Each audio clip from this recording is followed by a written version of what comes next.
I believe we are successfully live. All right. What's up, you guys? Monday, April 13th, and we are coming back from spring break. At least some of us are. Some folks are still on spring break. So I hope you guys had some great travels. If you were gone last week, made some fun memories. I think everybody's back to work, back to school. I know the gym was back to normal today. Usually our mom's class is the biggest indicator of the school holidays, and I knew everyone was back because there were 24 people in the Grant Park Moms class today, which was absolutely amazing. It was so cool to see everybody jump back into their routine. And that kind of inspired my Monday motivation episode for y'all today. Because I wanted to take some time to chat about why taking a week off, quote unquote, may not be such a bad thing. And, this might be a little uncomfortable if you're a person that thrives on discipline, structure, and consistency. I know a lot of us have built a very great routine, but it is like very precariously balanced. I feel like a lot of us, myself included, it's easy for it to get thrown off. And so I think today we can talk about how taking a trip, having an unexpected, going out of town for work travel, or your kids are sick, all of those kinds of things may be kind of a blessing in disguise because it'll give us a chance to get a little reset. And I think a lot of people in the gym experienced a reset last week, hopefully. We're going to be talking about taking a full week off. No logging foods, no macro tracking, no alarm clocks, no scheduled workouts the same way that you get at the gym.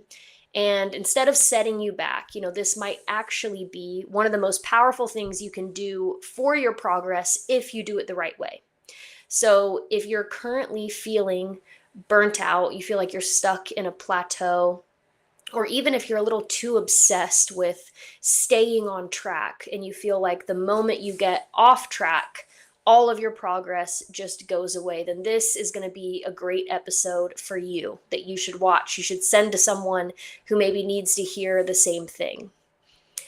So we can start with the obvious. Taking a week off sounds kind of scary, especially if you've just been on an upward trajectory. You might think, what if I lose progress? What if I gain weight? What if I can't get back into it? And those fears are totally normal. But the truth is that progress does not disappear in a week. I say it all the time. It took you guys so much longer than a week to get to wherever you are that 1 week is not going to make you backtrack back to where you were. But I think what can happen is that your body and mind can finally get a chance to recover in ways that they just can't when you're in your normal day-to-day routine, constantly pushing forward. So in terms of your body, even if you're not sore every day, even if you feel fine, training still creates stress.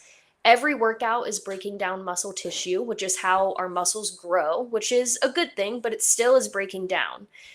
Every calorie deficit adds strain on your body. Every step, rep, all of these training sessions accumulate fatigue in one way or another. And rest days can definitely help us, but they're often not enough to fully reset our system the way that it needs. So actually taking multiple days in a row, whether it's 4 days, 5 days, maybe a full week off, you're giving your muscle tissue time to fully repair. Your joints and connective tissues start to heal, and your nervous system starts to recover. Because working out, training, eating right, it's not just our muscles and physiology that's getting tired. It really is our central nervous system too. That deep fatigue you feel, lack of motivation, feeling sluggish in workouts, even though you've been eating right, you've been resting, you've been doing everything right on paper, it's often neurological. It's not just physical.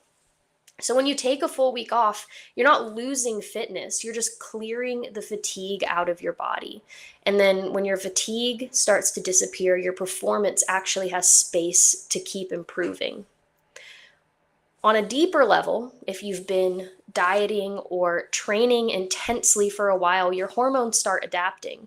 Your hunger hormones increase, your stress hormones like cortisol stay elevated, which I think cortisol gets a bad rap, but it's not always bad. Cortisol needs to be elevated whenever we push our body in certain ways. So that is a natural response.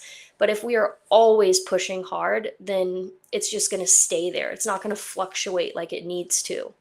And your metabolic rate can actually slow down because this is your body trying to protect you. So, taking a week off from a strict nutrition tracking, especially if you've been in a calorie deficit or if you're on a weight loss or a fat loss journey, it can help normalize some of these signals for your body. And after taking a break and kind of letting your body get back to baseline, you might even notice reduced cravings when you do get back to it. Your energy levels are better, you're sleeping better, your mood is stabilized. Because the key is that when your hormones are in a better place, fat loss and muscle gain become so much easier afterwards. And that mental reset is where things get really powerful because there is a mental load when you're tracking, when you're logging, when you're constantly thinking about food performance. That's all mental energy. And even if you enjoy it and you find satisfaction from seeing your progress, which I think so many of us do, that's still just something that's taking up part of our brain.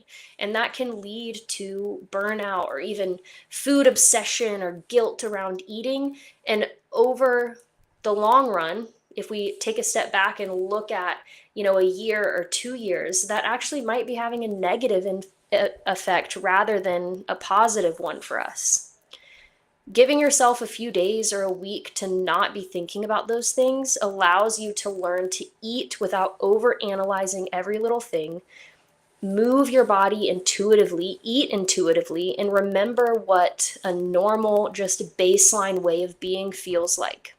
And this often is going to be the key for just improving long-term consistency because you're not relying purely on the discipline or the checking off of the boxes. You're reconnecting those things and associating them with things you enjoy, which is, making your body feel good and working hard and working towards your goals. That should be something that we enjoy as athletes in the gym. That should not be something that over the course of a long period of time causes us stress.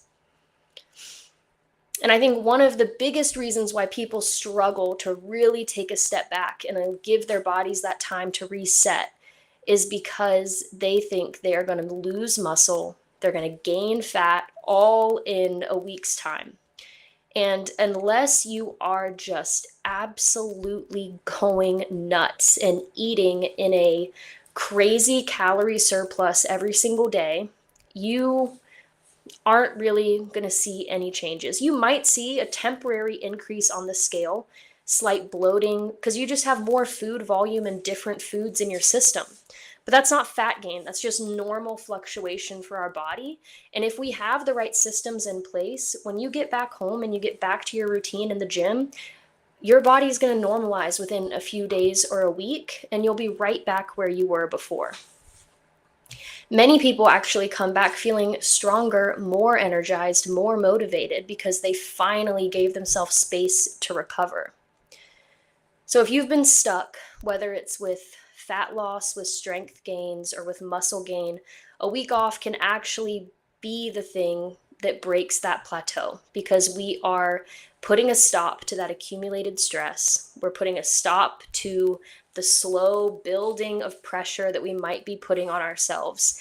And it gives us the break we need. When your body feels safe, it finally starts responding again. So instead of just continuing to push and push and push, sometimes the smartest move is just to pull back a little bit. And I keep talking about a few days off, a week off, but what do I mean by off? Because I don't mean fully just turning your brain off and eating and moving like an asshole. Some people go on vacation, and I've done this before, where I sit on my butt for 7 days straight. I'm eating junk. I'm drinking way too much alcohol. I'm not drinking water. I'm not moving my body. That's not taking a smart week off. That's not giving your body a reset. That is just putting all kinds of other stress on your body that you're going to have to recuperate from when you come back. So I think we all need to get better of finding the balance, finding that middle ground so we can enjoy time away, but we're actually healing our body and giving our body space to rest rather than putting ourselves in a hole that we have to dig ourselves out of when we get back home. And for me, that looks like saying no to any type of structured workout where I have to count reps, or saying no to workouts that require me to be inside a gym. I spend every single day in a gym. So I try to find things I enjoy, like going for walks. Maybe I go for a hike. Maybe I'm playing sports on a beach. When's the last time you played some beach volleyball or paddleball, or went swimming for a long distance? So incorporating other ways to move your body and just be proud of yourself that you work so hard in your fitness in the gym that you're able to use it in other ways. I think that's a great way to keep yourself moving and keep your body active without, quote unquote, working out the same way that you would in the gym. And then just trying to eat based on hunger and satisfaction instead of taking advantage of like every opportunity to eat something you couldn't eat before. And for me, I like to control what I can control. So I know I'm going to indulge and enjoy food and drinks that I don't normally enjoy on the day to day. But I know that I can control how much water I drink every day. I know I can control getting a good protein focused breakfast and lunch, making sure I have fruits and vegetables at every single meal. It doesn't mean I'm not also having things that I can indulge in, but just controlling areas that are easy and that you know are going to make your body feel good is going to set you up for success. And I think all of this just comes back to not having that all or nothing mindset. It's not healthy to, go on a trip and say, I'm not going to eat a single fruit or vegetable, and I'm not going to eat a single piece of protein this whole time because I'm taking a break. Your body is not going to be happy for you doing that. But finding that middle ground where you're moving, you're hydrating, you're resting, you're relaxing, but you're still eating foods that make your body feel good and perform well is going to help you so much in the long run when you do incorporate things that you don't normally have. And then I think if you can achieve that balance, if you can look at a week off rather than completely taking it off, looking at it as a chance to reset both mentally and physically and not put pressure on yourself to hit certain numbers or a certain number of workouts or get a certain amount of reps, that's where you can give yourself such a beneficial break so that when you come back, you're able to get right back to it and in the long run, probably get even further, progress even more than you would have if you didn't take a break. And the last thing that I think is key, which is what I saw this morning with 24 people in our Oxfit Moms class, is making a plan for yourself when you get home. Don't let 1 week off turn into 3 weeks off because you came back and you had no meals prepped. You had no clue when you were going to go to the grocery store. You had no clue when you were going to get back into the gym. Make a plan so that you know my groceries are getting delivered. The evening I get home, I'm going to have a stocked fridge for the week. I'm going to take the kids to school and go straight to the gym and get a workout in that Monday morning so that I can get right back on track. So allowing yourself space to recover, but then also taking care of yourself and reducing stress by creating a plan for when you get home. Those two things are going to be the key to enjoying something like, an April spring break like we just had, going to the beach, doing whatever it is that you like to do to rest and recharge is going to make it such a more enjoyable and beneficial experience. So can't wait to keep seeing people in the gym today. Can't wait to see everyone this week. Keep crushing it. Keep working on your goals. Um, I'm kind of looking at April, so basically the next 2 weeks, as a chance to really get back into rhythm and routine because starting May 1st, we are getting busy with our 2026 goals. Beach Brawl training is starting. If you're interested in that event in September or what training looks like leading up to that, we start May 1st. Email me, email Ant, so sav@ox.fit or ant@ox.fit. We would love to bring you on that training journey with us. Caitlin has her powerlifting club happening on Tuesdays at 6 p.m., Saturdays at 7 a.m. If you're a person that wants to lift more, get stronger, improve your muscle mass, Caitlin is your girl. So send Caitlin an email at eastatlanta@ox.fit. We've got some great events coming up this summer. DECA Atlas, DECA Strong is going to be at the end of June. Yeah, it's going to be an awesome summer, awesome rest of 2026. I hope if you've already taken a trip this year, you've used it as a chance to reset. If you have a long vacation or a trip coming up and it's giving you some anxiety because you don't know how it's going to affect your progress in the gym, send me an email. We can talk about it. We can make a plan so that you can go on that trip and actually have it be something that helps move you forward rather than have it be something that gives you anxiety and sets you back. So, hope you guys have a great week. Like I said, I'll see you in the gym, or I will see you here live streaming at some point this week. I'll be here a lot.